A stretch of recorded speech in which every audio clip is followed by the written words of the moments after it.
Dear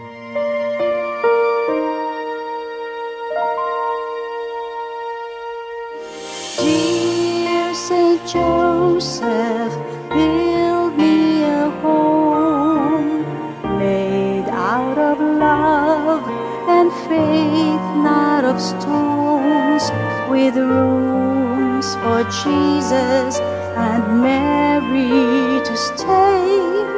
For if I keep them near me, then I will never go astray.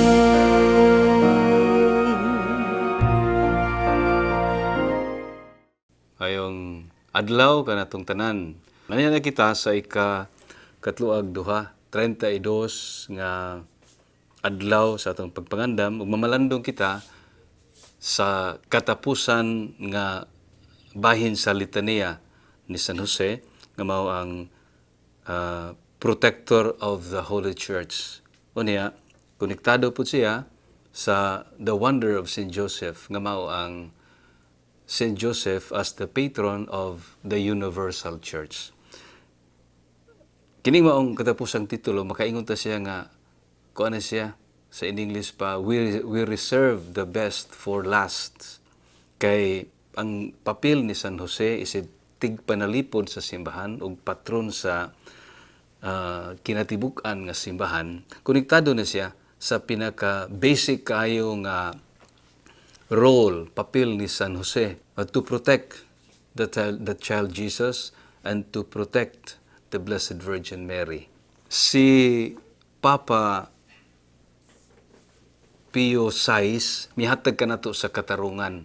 Nganong si San Jose, makalaom kita nga ang simbahan, iya gyud nga kaprotektaran. Ug mo niyang gisulti diha sa iyang homilia sa piyesta ni San Jose, Marso 19 ni adtong tuig 1969 ug siya nagkanayon.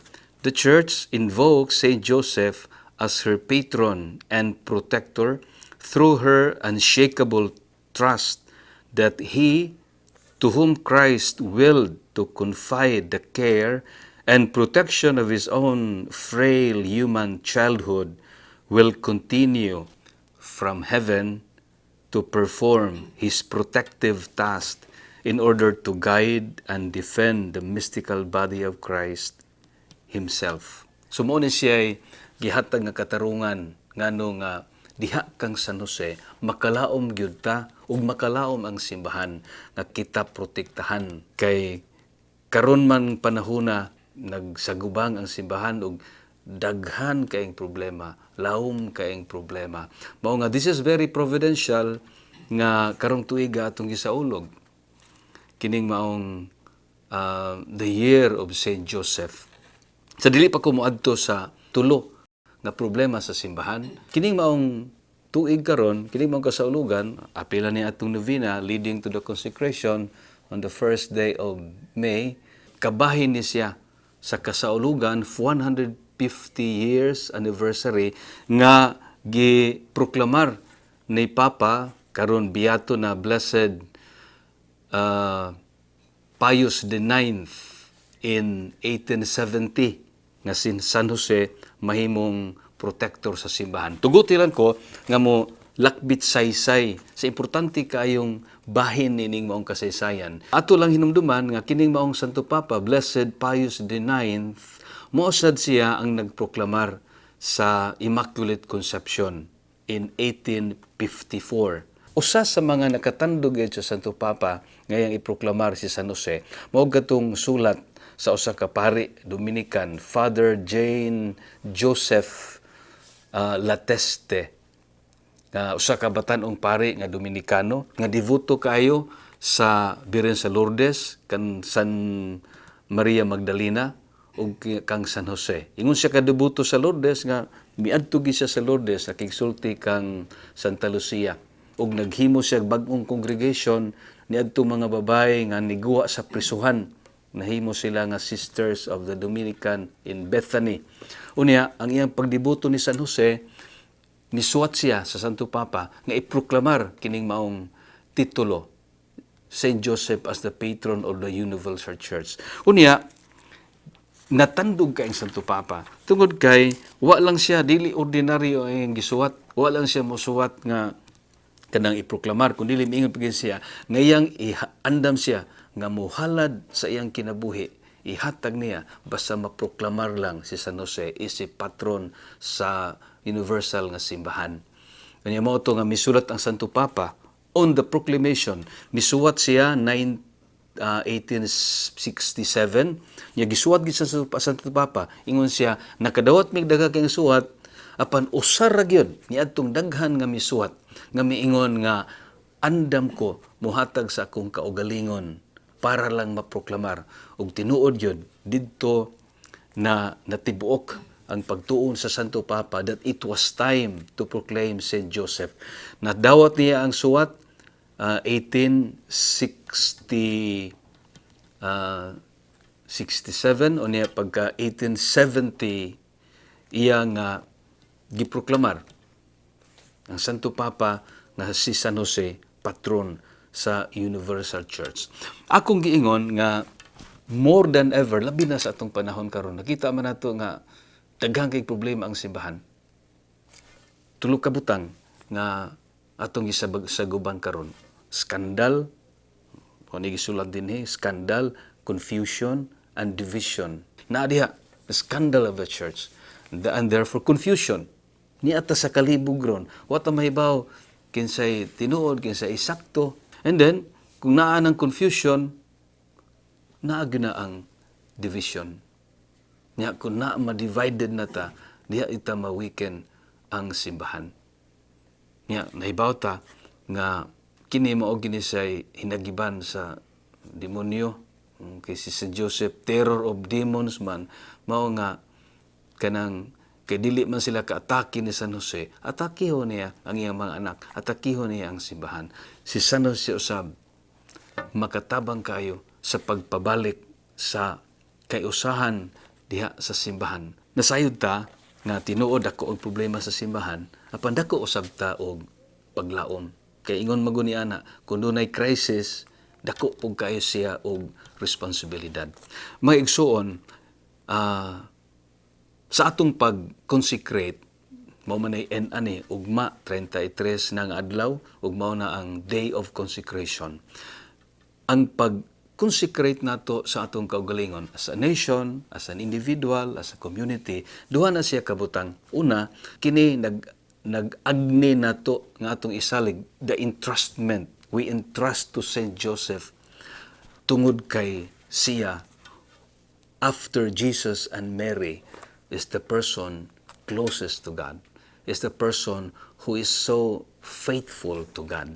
Gani, nabasa na ko itong miyagi nga usa ka kung si San Jose di ay, dili lang si Maria mo ever virgin, perpetual virgin, kundi si San Jose usab.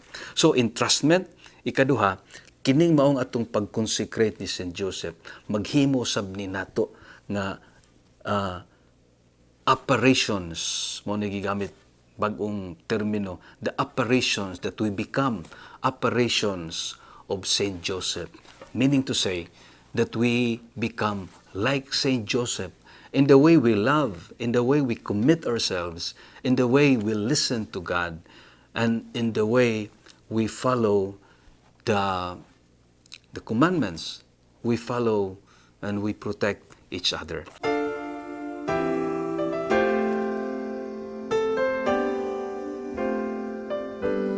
Litany of Saint Joseph. Lord, have mercy. Lord, have mercy.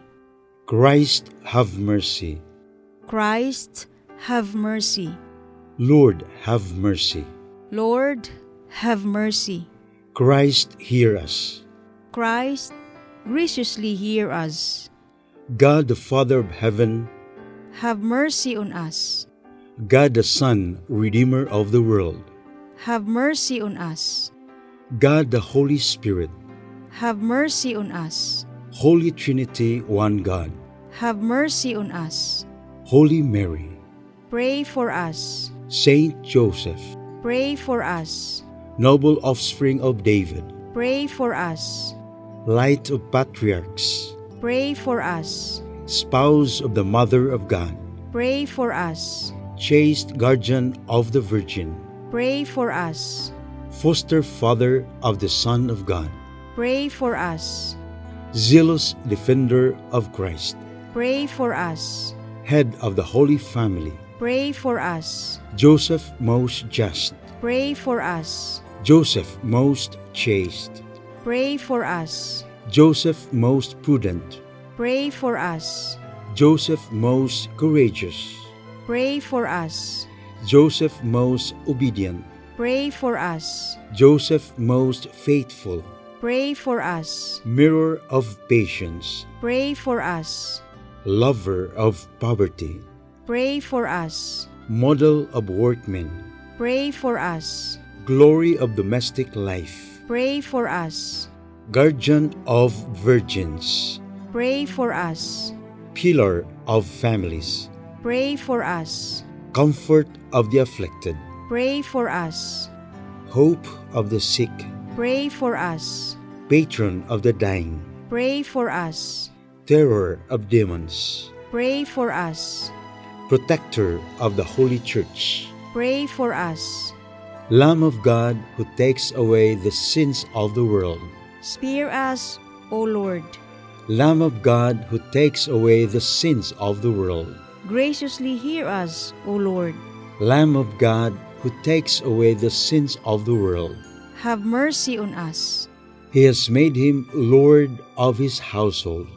and Prince over all his possessions. Let us pray. O God, who in your loving providence chose Blessed Joseph to be the spouse of your most holy mother, grant us the favor of having him for our intercessor in heaven, whom on earth we venerate as our protector. You who live and reign forever and ever. Amen.